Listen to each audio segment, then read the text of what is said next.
लग रहे थे इसमें। महाराज जी कह रहे हैं कि मेरा सवाल है कि प्रेम में अंतिम बार असफल होना और विरह में जलना असली प्रेम है या प्रेम को पा लेना असली प्रेम है। महाराज जी कह रहे हैं कि आज इनके जिनसे प्रेम करते थे उनका विवाह है तो और सामाजिक और परिवार के सम्मान के लिए विवाह कर रहे हैं, बट ऐसी परिस्थिति आ रही है कि मैं इतना जल रहा हूँ कि 3 दिन पहली बात तो हम तुम्हें खुली बता दें, संसार में प्रेम है नहीं। काम, राग, मोह, आसक्ति, इन शब्दों का प्रयोग है, प्रेम नहीं। संसार में प्रेम, क्योंकि प्रेम की जो कसौटी है वो कोई कर ही नहीं सकता। आज आपको नाचना चाहिए यदि आपको उससे प्रेम होता कि मैंने उससे प्यार किया है और वो मुझे पसंद नहीं करती, उसकी पसंद का कोई लड़का मिल गया, भगवान जीवन भर भी वो सुखी रहे, कभी उसको दुख। अगर वो भी प्रेम करती हो पर सामाजिक और पारिवारिक। यहाँ प्रेम है, तुमसे अच्छा देखा उसकी तरफ झुक गई या झुक गए, ये प्रेम है। आज तो हमारा मनोनुकूल आप चल रहे हो तो हमारा तुमसे प्रेम है, क्योंकि स्वार्थ की पूर्ति हो रही। कल स्वार्थ अगर दूसरे से पूर्ति हो गई तो ब्रेकअप, फिर यहाँ भाई प्रेम नहीं है, यहाँ प्रेम नहीं, यहाँ प्रेम नहीं है। बेकार आप सुमत भाव, भगवान के लिए रो, काय के लिए रो।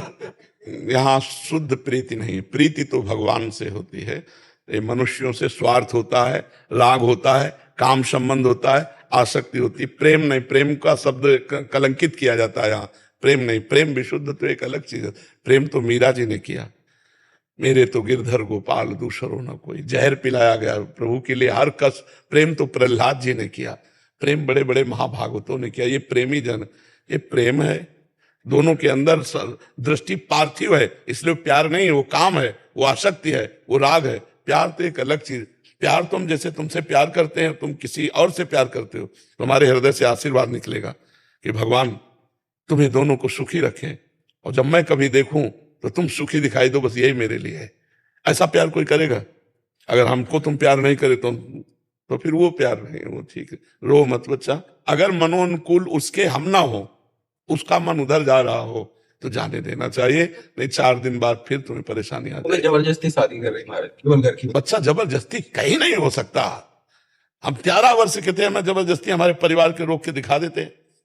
बच्चा थे, अकेले भागे, जब पकड़े गए तो बिल्कुल कड़ा जवाब, कोई कहीं आज तक नहीं डिगा पाया, सीधे अपने मार्ग में। जब हमारा प्रेम है तो फिर कौन रोक सकता है? कोई नहीं रोक सकता। पिताजी बहुत कट्टर स्वभाव के थे, पक्का बहुत कड़क स्वभाव, तो ये था कि चाहे मार डालें हम घर नहीं जाएंगे। जब घर से भागे थे भगवान के लिए, और हर परिस्थितियां आई, हर परिस्थिति को सहते। अब तो बूढ़े होने जा रहे हैं, बचपन से तब से आज तक कितनी समस्याएं पड़ी होंगी, रजिस्टर लिख जाएगा पूरा जीवन। तो ये गलत बात है कि कोई किसी के दबाववश अपने प्यार को रोक दे। वो प्यार क्या होता है? लगाओ दबाव, जब यमुना जी में बाढ़ आती, दबाव करके देखो, तोड़ के हर दबाव बहेंगी। जो सरिता सावन जल उमगत सन्मुख सिंधु सिधारे। प्रीति किसी की दबाव में नहीं रहती, प्रीति दबाव मानती नहीं, हो जो दबाव मान गई वो प्रीति होती ही नहीं। प्रीति दबाव नहीं मानती। तो आशा एक राम जी से दूसरी आशा छोड़ दे, राम जी चाहेंगे तो उससे बढ़िया दुल्हन दिला देंगे है? महाराज जी करनी नहीं सकते तो महाराज जी शरण में हंसते जा रहे। जब विरह सता तो ये बात आए, जब यहाँ कोई मुस्कुरा देगा तो फिर फंस जाओगे। बाबा जी बनना कोई खेल नहीं, बहुत कठिन काम है पूरा जीवन। अब जा मान लो 50 वर्ष हम ठीक से चले और 5 मिनट गलत हो गए तो 50 वर्ष में पानी फिर जाएगा। 50 वर्ष ब्रह्मचारी और 5 मिनट गलत हो गया तो पूरे 50 वर्ष में पानी। कोई 50 वर्ष की साधना नहीं देखेगा। इसलिए बाबा जी बनना बहुत, हाँ मतलब सच्चाई वाला बाबा जी बनना। बैलेंस बना के चलना वो तो बात अलग है, लेकिन सच्चाई से चलना। और भगवान की तरफ मुड़ा भी ऐसी घटनाओं से जाता है, कोई दिल तोड़ दिया या कोई संपत्ति नष्ट हो गई या कोई प्रिय का बिछो हो गया, कई तरह के, तो फिर मुड़न होता है। या कोई ज्ञान विज्ञान, जैसे हमारा था तो पूर्व जन्म का कोई भजन था, भगवान के भजन के प्रभाव से केवल एक बात थी, मुझे भगवान चाहिए, मुझे भगवत प्राप्ति चाहिए। मेरा कोई ऐसा मित्र, हम जिसकी तरफ देखते माँ ये भी मरेगी, पिता ये भी मरेंगे, यार तो है कौन अपना? तब अंदर से आता भगवान, तो उनको कैसे प्राप्त करें? तो पूरा जीवन भागते भागते भागते भागते अब विश्राम मिला है वृंदावन में, पायो परम विश्राम लाडली जी के चरणों में। तो आज से तुम राधा नाम जप करो। 1.5 साल से महाराज जी आपको सुन रहा हूँ, तभी उनको शांति मिली। हाँ, नाम जप करो, राधा राधा राधा। और अगर दुल्हन चाहिए ईमानदारी से, वही चाहिए जिससे नहीं अब कोई नहीं चाहिए महाराज। हाँ तो बढ़िया, एक दुपट्टा दो इसको इस बात पे, और नाम जप करो। अब रोना मत, रोना तो प्रभु के लिए रोना है, झूठे प्यार के लिए क्या रोना यार, झूठे प्यार के लिए नहीं, ठीक है? हाँ, और कुछ इधर उधर सोचना नहीं, कि विरह व्यथा में हम कुछ मतलब आगे कदम उठावे, गलत कदम उठाना नहीं। ये शरीर बहुत कीमती है, भजन करो। और लाखों लोगों का जीवन तुम्हारे हाथ में है भाई। ट्रेन चलाते हो, आना जाना, एक ट्रेन में 10-20 हजार, तो 10,000 ज्यादा ही हो जाते हैं। हाँ, तो अब अगर तुम विरह में हो गए तो सब विरही इसलिए खूब प्रसन्न मन से रहो, आनंदित रहो यार। यहाँ सब झूठा खेल है, सत्य तो भगवान से प्रेम है। यहाँ कौन किसी से प्रेम करता, ठीक है। तुम्हारे आंसुओं को वो जानती है, फिर कैसे रह सकते? हम नहीं रह पा रहे तुम्हारे आंसुओं को देख के, बार बार लगता है क्या दे दूं, क्या कर दूं जिसे प्रसन्न हो जाए। और फिर तुम्हें जो प्यार करे वो ऐसे कैसे रह सकता है? ये झूठा प्यार है, वो सब झूठा प्यार है। सच्चा प्यार कोई नहीं करता, सच्चा प्यार तो भगवान करते हैं बच्चा, ठीक है। प्रसन्न रहो, राधा नाम जप करो। महाराज जी इसमें थोड़ा सा इन्हीं का समाधान कर रहा हूँ, उससे किसी भी प्रकार से संपर्क करने की कोशिश नहीं करना चाहिए, नहीं करना चाहिए, बिल्कुल नहीं करना चाहिए, नहीं करना चाहिए। जब देख लिया कि रास्ता उसका और है तो आशीर्वाद देना चाहिए और बच के निकलना चाहिए कि तुम्हारा जीवन मंगलमय हो, तुम जहां जा रहे हो उसी के होके रहो, सुखी रहो। अब हम तुम्हारे रास्ते में कभी नहीं आएंगे, नहीं, बिल्कुल अच्छे से चलो। ये अब विघ्न नहीं। प्यार, अगर आपने कुछ प्यार किया है तो उसके लिए अब निर्विघ्न रास्ता दे दो कि आप जाओ। हमारा आपसे किसी भी तरह का कभी मिलान नहीं होगा, कभी भी। अगर नेत्र भी मिल जाए तो नेत्र झुका लिया, मानो पहचानते ही नहीं तुमको, ठीक है। अगर वो संपर्क करने की कोशिश नहीं, कदापि नहीं करना चाहिए। संपर्क करने की जगह अब ये व्यभिचार हो जाएगा, अब गलत हो जाएगा। किसी के जीवन में, जैसे तुम्हारे जीवन में ये घटना घटी तो तुम सह नहीं पा रहे हो, और जब दूसरे के साथ ब्याह हुआ, अगर वो तुमसे संपर्क कर रही तो उसका जीवन कूड़ा हो जाएगा, ना वो तुम्हारी रह पाएगी ना उधर की रह पाएगी, इसलिए बिल्कुल नहीं। महाराज जी कुछ प्रश्न हम इसलिए कर देते हैं कि उसका व्यक्तिगत समाधान हो जाए। महाराज जी ये कह रहे हैं कि किसी मृत व्यक्ति जिसकी मृत्यु समय से पहले हुई हो, उसको छूकर मैंने एक मतलब कसम खा ली थी कि कोई भी काम को 10 बार करूंगी। अभी कंघी भी करती है तो गिन के करती है, 1 2 3 4 5 और हाथ पांव भी धोती है तो गिन के धोती है, या कोई भी काम करते 10 बार करती है। महाराज जी इस कसम से इनको मुक्ति करा दीजिए आगे बहुत लंबा चौड़ा है तो अगर हमारी बात आज से मान लो तो आप 10 बार ही कीजिए, लेकिन कोई भी कार्य करते हुए 10 बार राधा नाम लीजिए। राधा राधा राधा नाम जप करो। हम कह रहे हैं उसको सही रूप में ले आओ कि जो काम हम 10 बार करेंगे तो 10 बार राधा राधा राधा राधा स्मरण करेंगे। ये सब व्यर्थ की बात है बच्चा, व्यर्थ की बात है, संसारिकता है। किसी को छू के कसम खाते हैं कि आज के बाद पापाचरण नहीं करूंगा, आज के बाद में कोई गंदा काम नहीं करूंगा। ये बातें हैं कि चलो भाई ये सब बेकार की बातें, वो तुम्हारी कसम झूठी, आज से खत्म, ठीक। नाम जप करो और कभी कभी सत्संग सुन लिया करो, सत्संग से बुद्धि शुद्ध रहती है। हाँ ठीक है। वीरेंद्र सिंह जी फिरोजाबाद से। राधा वल्लभ श्री हरिवंश। महाराज जी आपके चरणों में कोटि कोटि प्रणाम। महाराज जी हम जैसे नाम जप करते समय हमारा ध्यान अन्य जगह पर या घर गृहस्थी जैसे अन्य कार्यों में मन का भटकाव हो जाता है, तो क्या इस तरह जप किए गए जो नाम होता है उसका फल मिलेगा या नहीं? पूरा यथावत मिलेगा। आपका मन कहीं और लगा हो, आप भोजन पा रहे हैं तो पेट भरेगा कि नहीं? पेट भर जाएगा ना। क्यों? भोजन पा रहे हैं, आपका मन कहीं और लगा हुआ है तो पेट भर जाएगा। हाँ, ये कि स्वाद नहीं ले पाओगे। आपका मन कहीं और है और अग्नि छुआ दी जाए तो उसमें जलाने वाली शक्ति है, ज्वलनशीलता है, नाम में तारण शक्ति है, इस विष में मारण शक्ति है। अपनी अपनी शक्ति का प्रभाव बिना भाव से भी करो तो आ जाएगा। जैसे विष प्यार से पियो या द्वेषवश पियो, वो अपना काम करेगा। तो गोस्वामी जी ने लिखा है, भाव कुभाव अनख आलस हो, नाम जपत मंगल दिशि दस हो। चाहे भाव से हो चाहे कुभाव से हो। देखो अपने बेटे के लिए पुकारा नारायण अजामिल ने, तो उसका कल्याण हो गया ना। तो हमें विश्वास करना चाहिए कि हमारी जिह्वा में नाम भगवान विराजमान है। आज मन नहीं लग रहा तो कल लग जाएगा। ऐसा नहीं कि बिल्कुल नहीं लग रहा। क्यों बिल्कुल नहीं लग रहा? ऐसा नहीं कह सकता कोई भी। मिनट 2 मिनट लगेगा, फिर भागेगा संसार में, फिर उसे लाओ नाम में, फिर भागेगा। तो धीरे धीरे हम समय बढ़ाते चले जाएं तो हमारा मन लगने लगेगा। बिना मन के नाम जब जो करते हैं उससे लाभ मिलेगा, पर नाम का जो स्वाद है, प्रेम, वो नहीं होगा। वो आएगा जब मन सहित नाम जप किया जाएगा। तो हम प्रारंभ में कोई सिद्ध पुरुष तो हो नहीं गए कि हम जहां चाहे वहां मन लगा दें। हमारा मन संसार में जाएगा। हमें धैर्य पूर्वक नाम पर ध्यान देना चाहिए, मन पर नहीं। जिव्याग्रे ना कि मनसाग्रे। अगर जिव्या के अग्रभाग में नाम विराजमान है तो इस लोक और परलोक में परम कल्याण होगा, मंगल होगा, आप उससे निश्चिंत रहिए जी। अपर्णा जी गुरुग्राम से।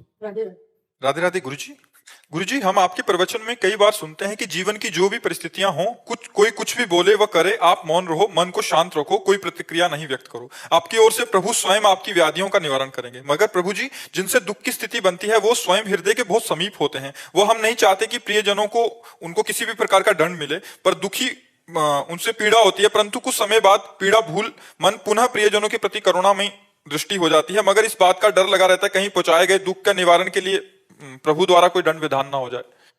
हाँ, बहुत अच्छा हृदय है आपका। आप भगवान से प्रार्थना कीजिए कि जो मुझे दुख मिला है उसके बदले में इनको कभी दुख ना मिले, ये प्रार्थना करनी होगी। आपका हृदय पवित्र है तब ऐसा विचार करता है। जरूर नाम जापक हैं आप, हाँ जरूर नाम जापक है, तभी हृदय ऐसा होता है। तो आप भगवान से प्रार्थना कीजिए कि जो आपका अपकार करते हैं, तिरस्कार करते हैं, दुख देते हैं, उनका कहीं अमंगल न हो। यही संतों का भाव होता है। करत जे अनुसहन निंदक तीनों पे अनुग्रह कियो। जो अपमान करते हैं, तिरस्कार करते हैं, निंदा करते हैं, उनका भी वो मंगल करते हैं, इसीलिए उनको संत कहते हैं। संत का कोई वेश से तात्पर्य नहीं है। जिसका हृदय संत है वही संत है, चाहे वो पैंट शर्ट में हो, चाहे धोती कुर्ता में हो, चाहे वो स्त्री स्वरूप में हो, चाहे वो पुरुष स्वरूप में हो। अगर भेष है और संत हृदय नहीं है तो पाखंड हो जाएगा। भेष नहीं है और संत हृदय, तो संत है पक्का। तो ये संत हृदय का लक्षण होता है कि जो निंदा अपमान करने वालों पर भी करुणा करके उनका मंगल चाहे। तो भगवान से हमें प्रार्थना करनी चाहिए जी।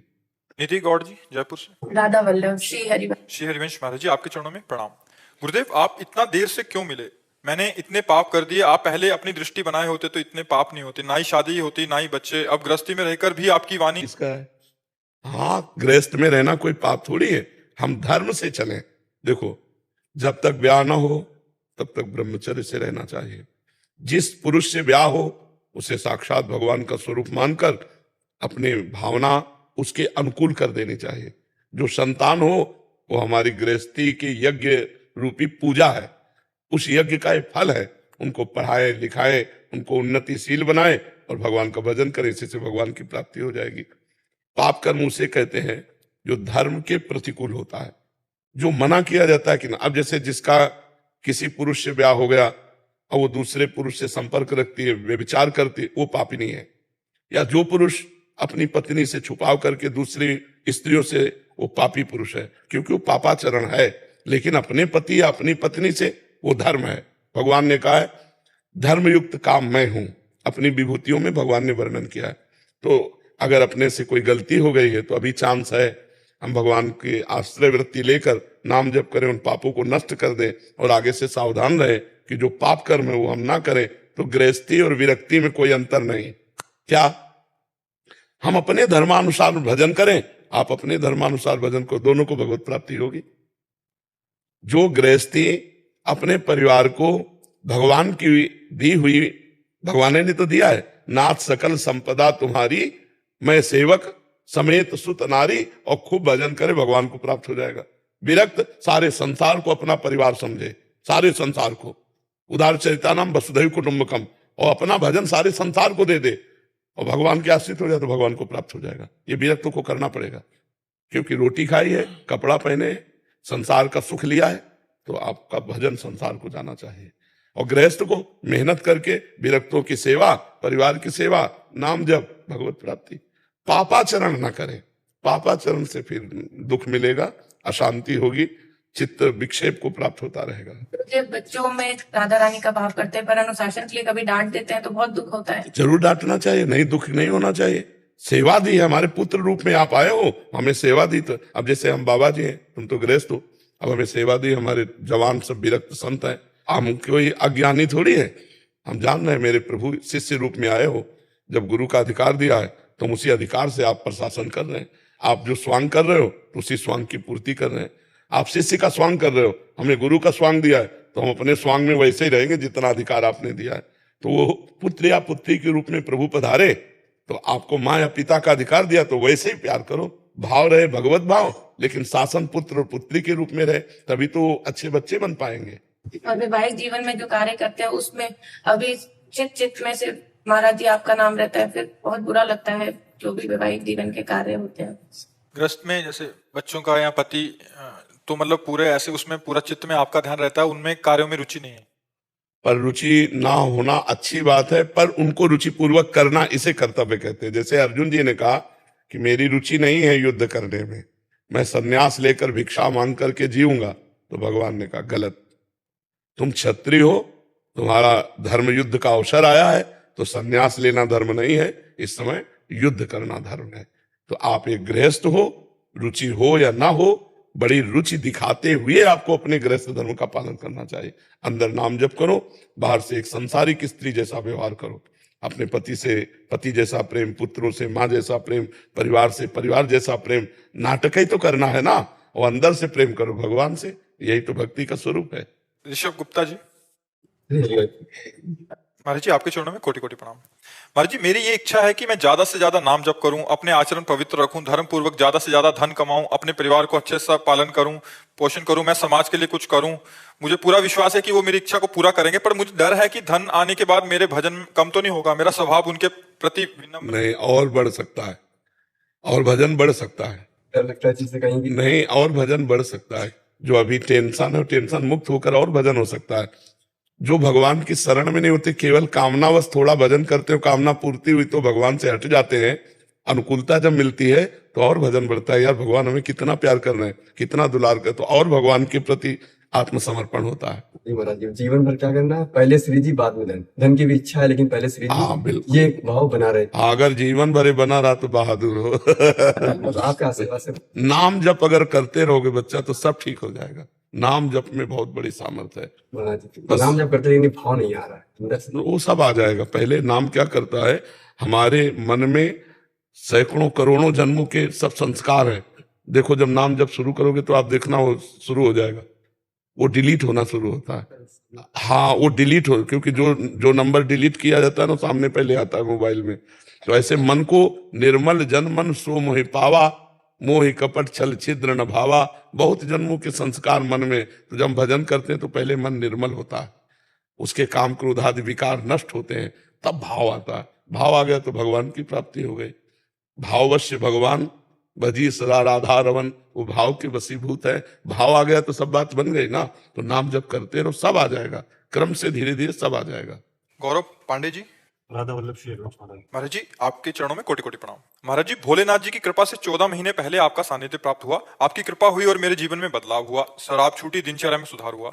आपके बल से नाम जप और सत्संग सुनने का अभ्यास कर रहा हूँ। महाराज जी आपके सत्संग से पता चला कि मनुष्य जीवन का लक्ष्य भगवत प्राप्ति ही है, और प्रभु के शरणागत होकर धर्म पूर्वक जीवन जीने में प्रभु मिल जाते हैं। फिर चाहते हुए भी हमारा लक्ष्य पूरी ईमानदारी से प्रभु को पाने का क्यों नहीं बन पा रहा महाराज जी? भोगेश्वरे प्रसक्ता नाम तया प्रहत चेतसाम, व्यवसायत्मिका बुद्धि समाधो न विधीयते। जिसका चित्त भोग और ईश्वर ने अपहृत कर लिया है, उसके चित्त में भगवत प्राप्ति की प्रबल लालसा नहीं होती। भगवान श्री कृष्ण कह रहे हैं, कहीं न कहीं कोई न कोई भोग, कोई न कोई ऐश्वर्य के प्रति हमारा आकर्षण है, इसलिए वो भगवत प्राप्ति की प्रबल लालसा नहीं होने दे रहा। हम उसे देखें, विवेक के द्वारा उसका त्याग करें, तो अभी आग जल उठेगी। अभी भगवान की प्राप्ति की आग जल उठेगी। कोई न कोई भोग है जो हमारी विराग्नि को शांत कर रहा है, उसको बंद करो। कोई न कोई छिद्र है जो हमारे प्रेम रस में आने में बाधा पहुंचा रहा है। दोष, छिद्र माने होता है दोष, समझ रहे ना, उसको देखो, नहीं तो व्याकुलता पैदा हो जाएगी भगवत प्राप्ति की। नारायण हरि भजन में ये पांचों न सुहात, विषय भोग, निद्रा, हंसी, जगत प्रीति, बहुबात, ये 5 बातें भगवान के भजन करने वालों को अच्छी नहीं लगती। विषय भोग अच्छे नहीं लगते, भर नींद सोने की इच्छा नहीं होती, बार बार वो जब उठता है नाम जप करता है। अब तो बहुत समय से सो रहे हैं, थोड़ी देर सो गया ऐसा लगा बहुत समय से सो रहे हैं। हंसी मजाक मनोरंजन ये अच्छा नहीं लगता। जगत प्रीति, व्यवहार, रिश्ते नाते सब काटने को दौड़ते हैं। बहुबात, प्रपंच की बात करने की इच्छा नहीं होती। तब नाम का नहीं खान पान ते भावे है, नहीं कोमल वसन सुहावे है, सब विषय लगे ते खारा है, हरि आशिक का मग्न आ रहा है। जो भगवान का प्रतीक है, वो जैसे गरीब आदमी को 1 करोड़ की चेक मिल जाए तो हर समय संभाले रहेगा, गरीब आदमी जिसके पास 100 रुपए की व्यवस्था न हो, अचानक 1 करोड़ की चेक मिल जाए तो संभाले नहीं रहेगा। तो लोभी प्रिय जिम दाम, जिम रघुनाथ निरंतर प्रिय लागो मोहि राम। खान पान सुख चाहत अपने, तिनको प्रेम छुअत नहीं सपने। और नाना प्रकार की भोग विलासिता वो कहीं ना कहीं अच्छी लग रही, इसलिए भगवत प्राप्ति की